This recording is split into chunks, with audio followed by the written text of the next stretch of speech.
So that's not a lot of room for error. It's only a few hundred feet, actually. Wind shift has been reported. Winds are now 350 at 14, gusting to 25. So that's about as bad as it gets. Oh boy, so we need to actually add 5 knots to that VREF for the gust factor. Hello everybody, and welcome aboard from the flight deck of United Flight 1822, nonstop service down to Key West, Florida. Usually, we do this flight in a Boeing 737-700, a little bit smaller than the larger 73s, gives us a little better performance and capabilities out of a small 5,000-foot runway like Key West. Unfortunately, management made a mistake. They swapped our airplane out for an 800. I called them this morning and said, look, we really got to be using a 700 for this. It's a lot better performance and much more capable than the 800. We might as well, there's really no reason not to give us the safety margin. They told me to go F myself. So, and we're in the 800 this morning. Figured might as well use this as an opportunity to teach you guys just some of the considerations that will go into planning a short field takeoff and landing.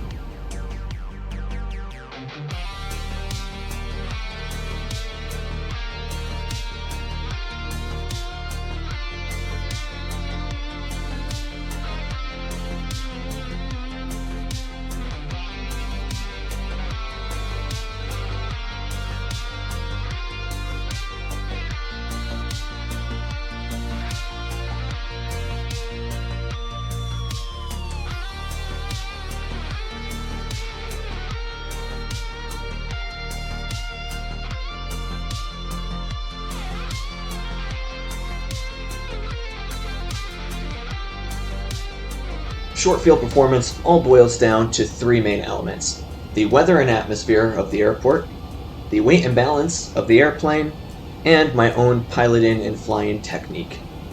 Now, before we even take off, we want to make sure that we know that we can do this flight in the first place. Imagine we're on approach and we punch in our landing data and we realize, oh shoot, we actually can't make this. Or imagine we land somewhere and the temperature goes up and then we realize, oh shoot, I actually can't, I may have landed here, but now I can't get out of here. Those are the things we need to think about. And it all starts before we even board the airplane.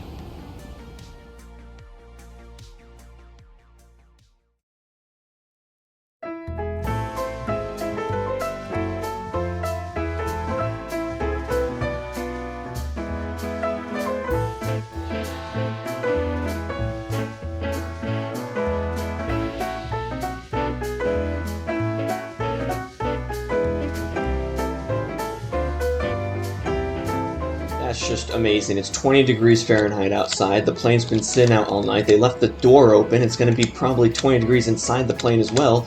And management's asked me to start the plane up now. Okay, great, I'll start it up, but we're using your APU. I'm not freezing my butt in this stupid airplane for an hour and a half. It's not 7:40. We're departing at 9. And look at this, the window's all iced up. That's just great. Alright, everybody, it's just after 8 a.m. Dispatch just sent me the report. With the latest weather information. It looks absolutely terrible. No TAMs for snow removal at Newark. We've got a headwind. We've got severe turbulence around the Atlanta and New York center areas. Reported by aircraft too, so that's great. And best of all, it looks like dispatch is going to give us, let's see, 26.9 on the fuel. 19.1 we're expected to burn en route, so we'll keep that in mind in a second. Payload, let's see, they gave us a full load of 177 passengers. 40.7 on the payload. Even though dispatch knows that we're in a larger airplane, I called them to let them know, hey, this isn't going to be great for them, and what do you know, we've got 177 people on board. Let's see if we can make Key West, let's see. So before we depart, how do we actually figure out if we can not only get into this airport, but also get out of it? That's a great question, let's figure that out. The planes I fly in real life, the small Cessnas, Pipers, we have to use the pilot operating handbook. There's graphs and charts and tables in that actually tell us under these set of circumstances that accounts for temperature and weight. Under those set of circumstances, if you use short field technique, this is how much runway you'll use. And then we'll give ourselves a safety margin on top of that, because if the old book that was printed back in the 70s says you'll be using 3,000 feet and you're giving yourself 3,100 feet, is it really a good idea to do that? Now at the airlines, granted, I don't have real-world airline experience, but it is true from the dispatch reports that I've seen working with pilots at the FBO I used to work at. I know that wasn't an airline, but still, same idea. All of that information and takeoff and landing performance is just given to you right in a dispatch system that just spits it out to you. And luckily we have that over here. If I click on performance, thanks to our good friends at Debrief, let's see, so I'm going to start with takeoff performance. Not only does it give us how much runway we're going to use, it also over here gives us our maximum takeoff weight. So they're saying we could take off with 137,000 pounds and safely make this departure with not only enough distance to take off, but also enough distance to reject the takeoff at V1 and come to a safe stop. Now, of course, this isn't what the weather actually is going to be. This is just the current weather that I put in. The risk comes, and you'll see some GA pilots get into this trap if they say, okay, right now, beautiful weather, I could take off, land there, but guess what happens later in the day? The weather gets warmer, and the performance gets worse, and then they realize, oh shoot, I actually can't take off out of here, and it's especially a risk at high density altitudes. So how do we find the conditions when we actually want to depart? We can go to aviationweather.gov and we'll get our best guesstimate using the temperature tool here. Now, of course, this isn't going to be perfect, but you can see we'll skip ahead to 1800 Zulu, and I love the fact that they make us play a guessing game here of what temperature it is. It appears to be between the 59 to 68 degree range. Slight correction there, it actually appears to be more on the warmer side there. It's closer to that around Key West at 1800 Zulu, which will be around the time we turn around. It'll be between 20 and 25 degrees Celsius. So if we punch in 25, the maximum there. Pressure, here's how you can go find that, is if you click on prog charts, skip ahead to around 1800 Zulu. You can actually see there's a chance of showers from a cold front in the area, so we'll have to keep that in mind. But if you look at these isobars here, you can see we've got 1008, we got 1012, which is this isobar that runs all the way back around. What's this last one here? 1016 is the one that runs on the other side of Key West. So we're between 1016 and 1012. We'll punch in a QNH of 1014. Perfect. Look at that, already in for us. And now you can see if I punch in that max weight of, we'll say 135,000, you can see that we'll still be able to make that takeoff under those conditions so long as we are within that weight limit of 137,000 pounds. So great, we know we can get out of Key West. What about getting into Key West? Well, now I have to punch all this back in, and we need to find our landing weight. Uh-oh, this isn't actually going to give me a landing weight. Now, how would I find landing weight if dispatch didn't give me one here? Well, actually not so scary. We have to first find the empty weight of an airplane. Now, normally we get that from something like the POH, which I don't have because I don't know about you guys, but I don't have a 737 POH sitting around. But I do have this. I found it somewhere on the internet. It's from Boeing. It's not meant to serve as a POH. I'm guessing they just produced this as a guide to airlines to say, look, in general, this is how you can expect this plane to perform for things like route scheduling. You schedule it for that flight under the assumption that it'll perform this way, and then you punch in to the actual computers what your actual performance will be. That's my guess. I don't know. It's definitely not meant to serve as a POH though, and luckily it does say for general characteristics of the Boeing 737-800. I can click on that, and you'll see operate an empty weight, 91.3 thousand pounds. This also does give you some takeoff performance if you scroll down here. It's set up very similar to how the graphs that I would use in a Piper Cherokee look. We could use this for fun, but it's, again, obviously not how they do it in real life. It's just kind of fun to play around with. But anyways, 91.3 on the empty weight. We add our payload to that, which will be 40.7, and that gave me 132,000 pounds. We're taking off with 26.5 on the fuel. We are burning 19.1. That's an estimated landing fuel of 7,400 pounds. That gives me a landing weight of 139,400. Let's go punch that into my system and see how it likes that. 139,400 with a distance available of 4,800. We get an expected actual landing distance of 3,000, so that'll give me about 1,500 available by the end of this. Now that factors in two things. One, these expected VREF speeds, and two, maximum manual braking, 3, flaps 40. Let's say I use max auto braking and see what that gives me. Oh, there you go. We would be limited to a maximum landing weight of 121,000 pounds with maximum auto brake. Now here's the real kicker. With max auto braking, the actual distance is 3,700, but this factor distance that we need is barely about 200 feet more than that distance available. I gotta say though, I just don't like it. It gives me safety margins with an extra 500 feet, but that is max manual braking applied from the moment of touchdown, with no gust factor applied, assuming 25 degrees Celsius and that those winds hold up to be true. I'm going to go ahead and use the 133,000 pounds max landing weight. So that just means we have to take a little bit out of our payload. So 139 minus 133.1. I'll just use 133,000, 6,400. So we need to take on 6,400 less payload than what they gave me. Dispatch is going to be mad because now they have to tell passengers that they're overbooked. But you know what? That's not my problem.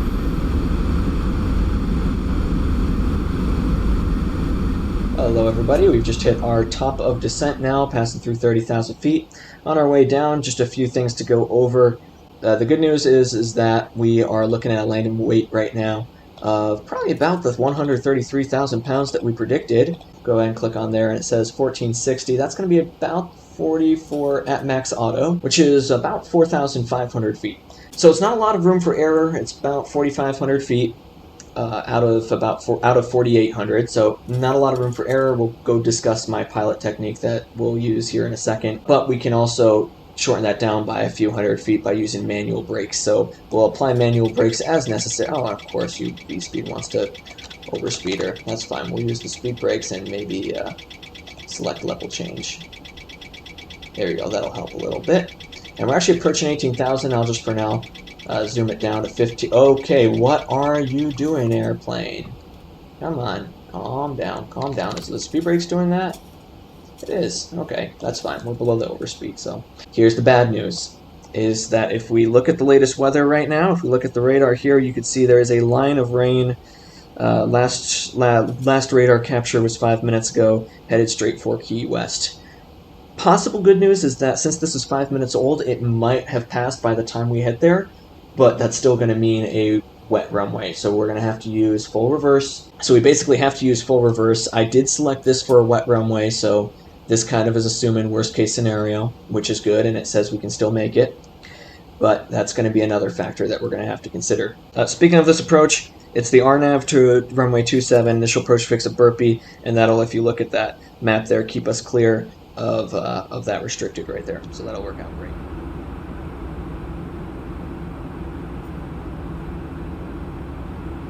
So real quick, let's talk about the landing technique, a short field landing technique. The goal there is going to be to land as close to the threshold, but beyond the threshold as possible. Firm, so actually we're not looking for the smoothest landing, just a firm landing that doesn't result in a bounce. Minimum float, obviously. That way we can get the wheels on the ground and start applying brakes as early as possible. The brakes cannot be applied too early, because if you have your suspension bouncing up and down a little bit from the landing and then you apply full brakes, one wheel is going to have a lot more traction than the other. It could skid you out, so we have to be very careful with that. I have done this flight before. I tried making a video out of it earlier, and I actually made a discovery that you cannot be at all below VREF. Reason for that being, if you are below VREF, this plane will not flare. I was full back on the stick, and the nose didn't rise, and I ended up hitting the ground at about 600 feet per minute, about 20 feet past the threshold, and it didn't bounce, so in theory, great, but it also would have probably damaged the landing gear, so I figured not really a great short field demonstration. So we're going to do this again. I've noticed if I'm at all above VREF, this thing floats like crazy. If I'm at all below VREF, this thing doesn't. But we've passed 10,000 feet. Sterile cockpit now. I need to go ahead and run this 10,000 foot check. Landing lights verified on. Seatbelt sign is on. The logo light's not required. Wheel light's not required. Wind light should be on. And the engine start switches to continuous. Transition altitude set to 9 or 9 or 8. And we may have a new altimeter setting. Key West just dropped their latest METAR. Few 700, broken 11, overcast 5. Wind shift has been reported. Winds are now 350 at 14, gusting to 25. So that's about as bad as it gets. It's a... oh boy. So we need to actually add 5 knots to that VREF for the gust factor. Altimeter now, peak winds were 360 at 30. Okay, altimeter now 29 or 9 or 9 are set and cross-checked. We will need to use VREF plus 5 now, so that's going to make life more difficult for us. Alright, with the latest weather now, they're now saying with max auto it'll be 1546, which is, I believe, just a couple hundred feet less than required. 1550 times 3 gives me 4650. So very tight minimums. If we float it all, we go around, okay? Okay, looks like the weather is currently not over the Key West airport, which is good. So that's the Naval Air Station right there that we're going to fly over. Go ahead and level off at 15. I'm going to go ahead and say gear down now. Gear down. I should have set that off earlier. My bad there.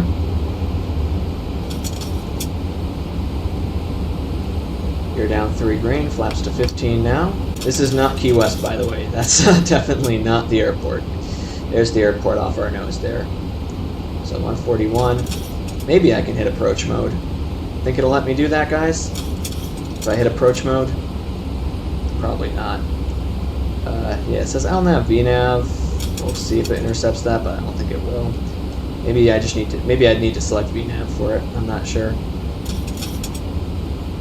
I'm not familiar with this airplane, guys. That's okay. I've got the runway in sight, so you know what I can do is I can just disengage the autopilot and let it start to follow that VNAV path down. As long as we have the runway in sight, I can make that, and we're still abiding by those minimums. And we're crossing it right now. There you go. So we can start that descent down to 460 for the minimums. I do have the runway in sight, so that should be okay. Flaps to 30. Missed approach will be set to 3,000 feet. Speed brakes verified. Oh, these need to be set to armed. Do not leave those out. And we'll go flaps 40. So the goal is for VREF +5 for the gust factor. Past 1,000 feet, gear down 3 green, flaps set 40, speed brakes retracted, lights on, and autopilot 3000, and this will be set to 160. Land checklist complete. We'll clear land runway 27 at Key West. There's the glide. Really want to avoid getting fast on this, but I also don't want to be below VREF at all because you guys saw what'll happen.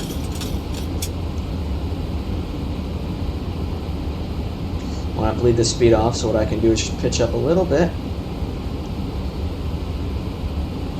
Get yourself back on that center line there. I almost wonder if the weather hasn't updated, because it looks like I've got a crosswind out of the right. Or the left, I should say.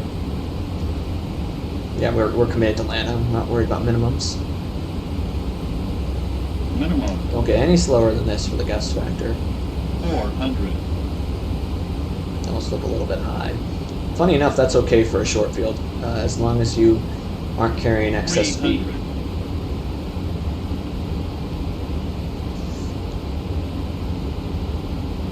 200. Just gotta fly this all the way to the runway. Come on, you. Oop, a slight wind shift there. 100. Come on. Come on, fly her down, fly her down. 40. 30. I'm gonna close the throttle. 20, 10. Hold this back. Okay. Reversers out and confirmed. Full reverse. And we've made it, I think. 80 knots. 80 knots. We'll stow those reversers. There you go. Reversers are stowed. Start applying some manual brake right here. Wow! That was fun. Much better than my last one. But you saw how we were right at VREF there. Second we slowed down, it really didn't flare much. Which is okay. Because we had what we needed for that landing. But that was great. I'm so happy with that.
Alright, we're going to go ahead and just bring it around here, park it kind of in front of this Alaska plane. I guess the Alaska Air Cargo 73700 that would reasonably be in Key West, Florida. We'll go ahead and start swinging it around from here. Turn that taxi light off so we don't blind any marshalers, and I'll just put it right over here. I already put the APU power on, so we can just park it and then shut down those engines once we get here. Perfect. Hopefully we didn't hit that 7.3 behind us. Bring it to a stop, shut it down, run through the checklist, and that'll be first flight complete. Now we just got to get this thing back up to Newark. There we go, parked, parking brake set. Engines coming off, you can see them spooling down. Fast seatbelt light off. I'll run through a few checks here, and then we'll be good to go.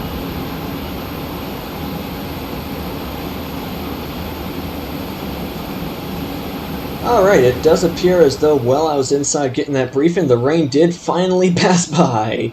You gotta love X-Plane being a little bit delayed, but hey, that timing worked out perfectly for us. Although, admittedly, it would have been nicer if it rained while I was landing, because then I could clickbait the thumbnail and say I was landing in a storm on a 5,000-foot runway, with about 100 feet safety margin. So, anyways, with that out of the way, we'll go ahead and just get everything on board here. Just to show you guys what we're looking at here, only 44 passengers, 10.1 on the payload, 19.1 on the fuel, and just as I predicted, 2 hours 38 minutes, so just under half an hour less. Look at that, that worked out perfectly. We'll go ahead and look at this. Flight level 400.79, not a lot to go over. I went ahead and punched in our takeoff performance with our actual takeoff weight that we had. Where's that stupid takeoff weight? It was right there. Takeoff weight of 20.7, I said 20.1 with flaps 15, and we have plenty of runway here. Well, I guess I shouldn't say plenty. If we have to abort at V1 of 116, we have 9 feet of safety margin. We'll brief that as we go, but really not a lot of NOTAMs for this route. We do have some severe turbulence between 160 and 270, both reported by New York, Washington, and Jacksonville. All associated with the jet stream and reported by aircraft. Key West is just having that rain that just went through, and it looks like our departure is going to be forecasted to remain about the same for the time being. Possibly might die down as the day goes on. Newark, broken 4,000, nothing too concerning there other than the fact that there's still snow removal, patchy quarter inch of dry snow and de-icing fluid on all surfaces. FICON was reported 555, so that's great. I'm going to go ahead and just run through some preliminary checks. We've already got, I believe I already got the fuel going, right? No, I guess I forgot to call the fuel truck. Well, we need to call him so that we don't get delayed by that. I'm going to go run through the checklist and make sure the plane's ready to go. I'll see you guys in a few.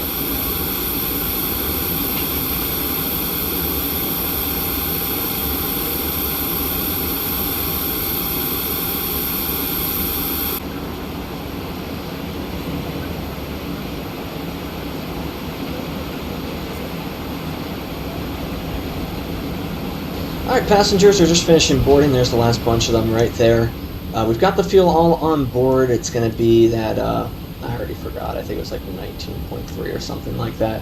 I know, I'm so good at this. Go ahead and punch this in. Our current weight's 122, so that's just about perfect there. And we've got our flaps to 15, V-speeds. Pretty low trim value, so we have that set for now. Which is kind of to be expected given we're using flaps 15. And different payload configuration than normal, but that's okay. For this departure briefing, it'll be taking runway 27, winds out of the north, so a crosswind from the right there. Anything at all, we'll be using short field technique with flaps 15. If we have any abnormalities, master caution or fire, or anything that doesn't sound or feel right, we will go ahead and abort that takeoff below 80 knots. If we are beyond 80 knots, we will only be aborting for a engine failure or a fire alarm. In that case, we will go ahead and abort the takeoff if we are still below 119, which will be V1. Anything after 119, we are committed to takeoff. That'll be delay the rotation to 133, climb out at 133, deal with the issue in the air, plan for the visual back to runway 27 here at Key West. Or if we were really having a hard time with it, we will fly back over to Miami, punch in an approach there. That way we have longer runways. With that out of the way, assuming things go to plan, V1 will be 119, VR of 120, V2 of 133. ODP is calling for a climb out. We got runway heading set, so I'll punch that on, and then an immediate turn to a course between 087 and 033.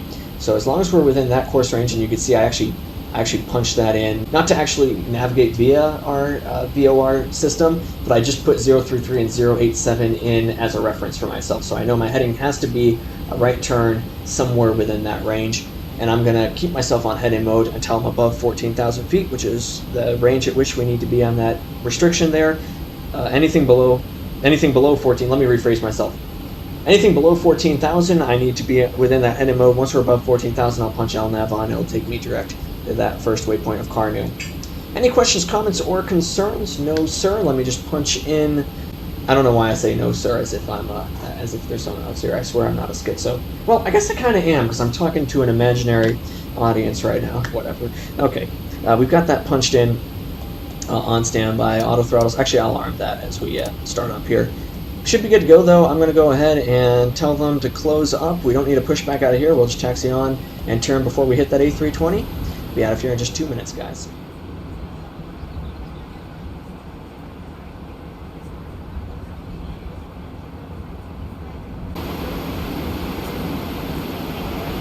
Okay, cabin door was just closed. They just pulled our chocks and cones. We are good to go now at this time. Seatbelt sign is going to come on, and we'll give the welcome aboard message later. No need to bore you guys with that right now. Everything looks good. We'll turn the anti-collision light on, and I'm going to run through a couple checklists here to make sure that we're good to go. Before start checklist, all ground service items, ground just confirmed with us, have been removed. Fuel management, all pumps are going to come on at this time. Center fuel pumps, we got more than 1,000 pounds on in those center tanks, so we're going to turn the center pumps on. Anti-collision light is on CDU to takeoff reference. Second one set to legs. And we have permission to start. We'll go let the ground know, give them the signal. Number 2, firing up right now. Chrono will be reset and started. And we'll go ahead and fire this one up. Seatbelt sign on, everything's good to go there. I'm going to go ahead and turn the packs off. Verify we got engine page up on our lower display there. And 2 starting to rise on number 2. 10%. 15%. 17. 18. 19. 20. You know the drill. 25. We punch this on. Or 25. Head and fuel. Fuel flow has been added. And that's EGT rising, M1's rising. Just got to monitor this now for a stable cutout. EGT will spike here, probably at around the 500 range if I had to guess. There we go, starter cutoff confirmed. EGT spiking at, wow, exactly 500, look at that. And that appears to be engine number 1 stabilized, good oil temperature and pressure. I'm going to go fire up number 2 at this time. Number 1, sorry, at this time. Number 2 is fired up, number 1 we're firing up. I feel like I say that all the time.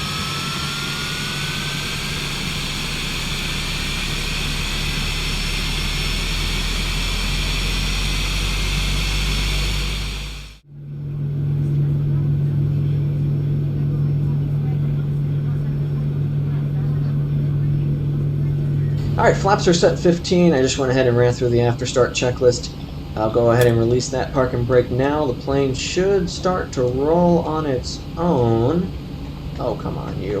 What's going on? Why won't you move?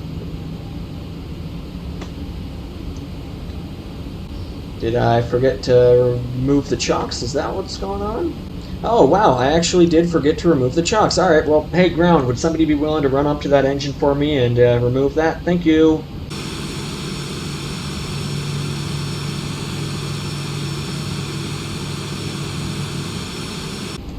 Okay, we're going ahead and taxiing out of here. You see we missed the A320. I guess there's some fuck up there where if I activated my, deactivated the chocks on the iPad, it reactivated them on the ground handling UI there. So something weird there. Doesn't really matter. We're taxiing out now. I'm going to go ahead and make sure the autopilot's set up, flight directors, head-in mode, auto throttle armed, We're going to spend just a few minutes holding short here to review everything one more time before we go. Flight attendants, please be seated for departure. And actually what I can do is say, takeoff, landing, medium, boom. Now the cabin light's all set. Before takeoff, checklist, we'll go ahead and verify center fuel pumps actually need to come off if below 5,000, which they are, so center fuel pumps 1 and 2 off. Landing lights are going to come on. Taxi light off, runway turnoffs I'm going to leave on.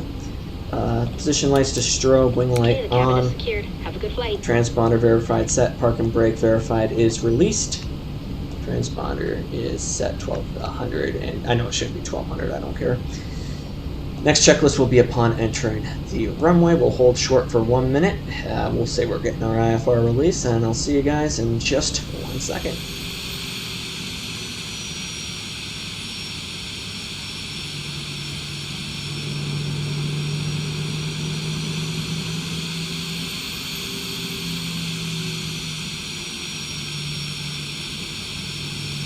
Runway itself is clear. The final appears to be clear. We are clear for takeoff. Lights set. We'll be doing short field technique. Keep in mind the runway is slippery, so we got to be very careful if we have to abort. 133 on heading mode selected. Give ourselves as much room on this runway as possible. There we go. Try to line it up nicely here on 27. And lined up. Oh my god, why do I keep undershooting this lineup? Literally shit pilot. Everything's set. We're going to go ahead. Flaps are good. Our auto brakes RTO. Speed brakes retracted. We're going to ease this up to 40%. And 1 rotation. Once that's set and stabilized, I'm going to go down here and say toga. Hold this down until it's producing full power. That's full power. We're going to release those brakes. Keep my nose down just for that added grip there on that nose wheel. Power set. Airspeed now alive. Watch that crosswind. 80 knots continuing. There's V1 rotate. V2. Watch that crosswind there. Positive rate. Positive rate of climb. Gear up. Gear up. 400. 400 feet. We'll go ahead and set level change. Trim this plane out a little bit better than that. And autopilot engaged. We'll go ahead now. Let me make sure that my own controls are released and swing this around to anywhere within that heading range that we talked about before.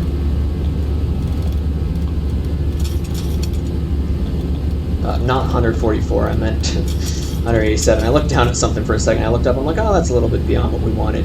Alright, plane's climbing out just fine. I'm going to go ahead and just increase this now to around 180 while we both do that turn and start bringing flaps up. We need to just make sure we're a little bit faster than this before I bring... What is my airplane doing? Level change mode. That is incorrect. My throttles, please. Autopilot is disengaged at this time. That was way too little, way too big of a thrust reduction there. 180 set. Keep this turn going. Heading mode select. Level change selected. Autopilot engaged. I'm going to attempt to re-engage now that autopilot. And it should be set N1. 90 it says set for now, which is exactly what it is supposed to do. Great. 087, airplane's climbing itself out just fine. First notch of flaps is coming up now that we've rectified that. So it keeps briefly reducing more. I don't know why it's doing that. My only thing that I can think of is because my physical throttles maybe are set a little bit less. Maybe it's briefly reset. It doesn't matter. Let's keep flying the plane for now. We'll bring flaps to 5 at this time. And increase the range here anywhere between 087 and 033. So what we can do is start sweeping this over. And it looks like following the course will actually keep us within that range. So I'll do 040 for now. Increase IAS mode to 240. Flaps to 2. Runway turnoff's coming off. I'm going to take the igniters off. Auto brakes are flip that off. Just going to keep cleaning this airplane up. That's flaps to 1. and flap 0. Go ahead and set this to a 03. Looks like 038 is gonna 038, 039 is gonna work pretty well. Flaps are fully retracted. Just waiting for that leading edge light to. There it goes. Leading edge light's off. After takeoff checklist, landing gear verified is up and off. Autopilot is on command A. Flaps verified retracted. Auto brakes verified off. Engine start selectors verified off. Anti-ice panel none required except for probe and window heat, which will stay on. And transition altitude will be upon passing 18,000. We're actually getting ready to pass 10,000 right now. I'm going to keep the seatbelt sign on due to the possibility of severe turbulence between 160 and 270. Go ahead and come on. There's 10,000. We can increase this now to 280, and just got to watch that top altitude restriction. Everything up here is looking good. Landing lights come off, one light off. Seatbelt sign's going to stay on for now. Past 10,000 feet, landing lights verified are off. Seatbelt sign off. Center fuel pumps verified are actually going to come on since we have more than 1,000 pounds left over. Although they won't be on for very long. And the APU verified is off. Alright, climb checklist complete. I'll just go ahead and set this up to 14,000 as we, just up to cruise as we get a little bit higher, passing, let's say, 12,000. I'll go do that. We'll go ahead and say legs, car needs already selected, LNAV, and now the plane should fly itself direct there. Beautiful, beautiful climb out here. Well, guys, that's going to conclude this video. Not really a whole lot to add there. But in all seriousness, I do hope that you enjoyed. Let me know what you thought in the comments section. Of course, I always really appreciate feedback. And if you did enjoy the video, go ahead and leave a like. It helps the video and the channel do better, because then YouTube thinks, oh, people actually enjoy this. I'll go send it out to more people. All feedback, both positive and negative, is appreciated. Even if you didn't like it, if you don't let me know how it didn't work, then I can't really do better next time, can I? But I do hope you did enjoy the video. That's all for me. I'll see you guys next week. Hope you guys all have a great rest of your days, and have a good one, everybody. I'm actually going to slow down a little bit more. Just a little bit more. There we go. So far, so good. Get me back on that center line, please. I'm doing a little bit of a slip here. Approaching 300. That's okay. We're landing. We're actually below minimums by now. Minimum. There we go. There's that 275. Come on, you. Get a little bit more power. Don't want to get too slow here. And there's the runway. I'm going to go ahead and just close that throttle. Fly it down right over that tree there. Maybe give that tree a light brush. 30, 20, Hold this up. Hold this up. Ooh, nice and... oh, boy. All right, flare. Reversers are in and verified. Full reverse. Nice flare there, dipshit. Alright, we've made the landing. Ooh, easy on that. Easy on those rudders. And, come on. Oh, no, don't go back in reverse. See, you gotta be careful with this, because I've seen it try to do that on me before. Alright. Wow.